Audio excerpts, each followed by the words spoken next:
How to fix this? Please wait a few minutes before you try again. If you're facing this problem in Instagram, I'm going to show you a few steps on how you can solve it. So this problem might be occurring because you are constantly logging in and logging out of your account, and Instagram will block your login in for some times. So the only thing that you can do in this case is wait for a minimum of 12 hours, and you could go up to 24 or even 48 hours. You just have to wait for a minimum of 12 hours and you can try again later.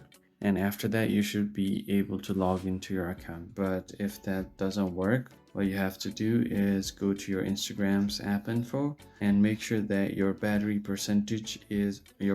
restriction is not there. So make sure it's on unrestricted or optimized, and then go to your permissions and make sure you have allowed all of these permissions, because in order for the app to run smoothly, it requires all of these permissions. And finally, go to storage.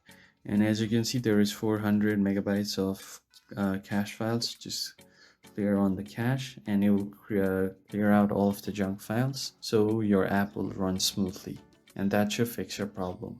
If you found this video helpful, please like the video and subscribe to the channel. Also turn on post notifications so you don't miss out on anything, and I'll catch you guys on the next video. Thank you for watching.